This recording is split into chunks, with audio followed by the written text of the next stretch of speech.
So during that time, Goldstein scientist, he has made an experiment with this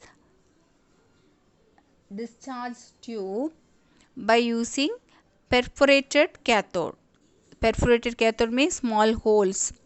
So when he observed that, he saw a red glow behind the cathode when he was doing the experiment.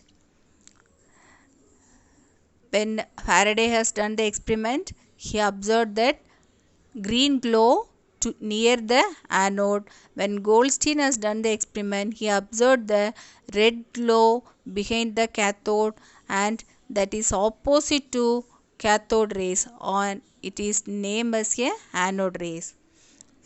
So Goldstein performed discharge tube experiment with the perforated cathode rays. This means these were rays moving in a direction opposite to that of cathode rays, that is from the anode to cathode. These rays are therefore called anode rays. So what properties are differ from this cathode to anode? Anode rays are streams of positively charged particles as shown by the deflection in electric and magnetic field. So it moves straightly and it is moving towards cathode, and charge to mass ratio is not constant and depend upon the gas in the discharge tube. Anode rays, the charge mass ratio is depend upon gas in the discharge tube, but cathode rays not depend upon the gas in the discharge tube. So atoms and molecules, if pass the electric discharge, it given cations, that means anode rays, and electrons, that is cathode rays.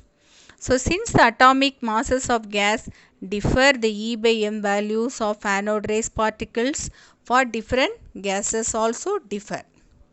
So a careful study of the positive rays using different gases in the discharge tube showed that hydrogen gas had the lightest positive particles, E by m value. So these cations had an E by m value nearly 1 by 1837 of that for an electron, suggesting that the mass that was nearly 1837 times greater than that of electron. So that cation produced by hydrogen gas is a hydrogen atom minus 1 electron and is a unit of positive charge. This particle was named proton by Rutherford. So Goldstein discovered long back, but later on proton, the name is given by Rutherford. The next one, neutral particles. What do you mean by neutral particles? No charge. Neutral particles are neutrons. By the second decade of the 20th century, it was known that atom consists of electrons and protons.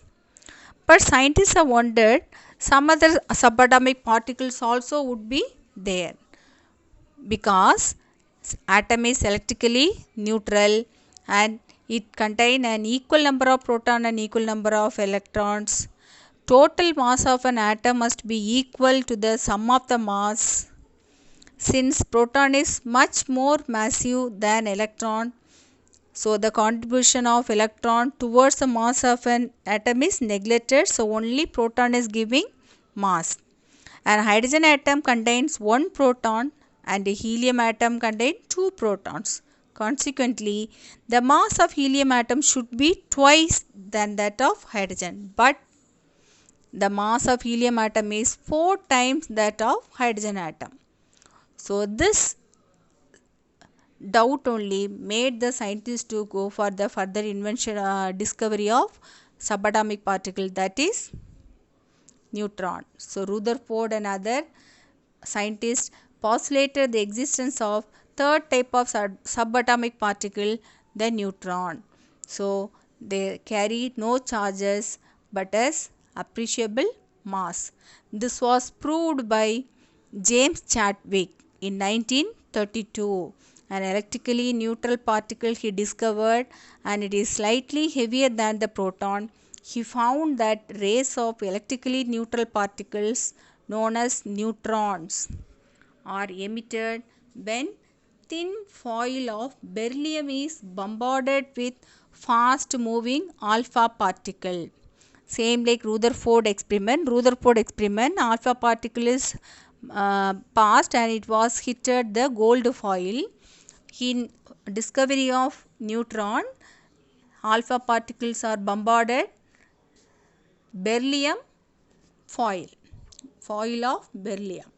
So thus he observed that properties of neutrons, protons, neutrons and electrons are recognized as fundamental particles of atom. So this is the apparatus and experimental setup of discovery of neutron.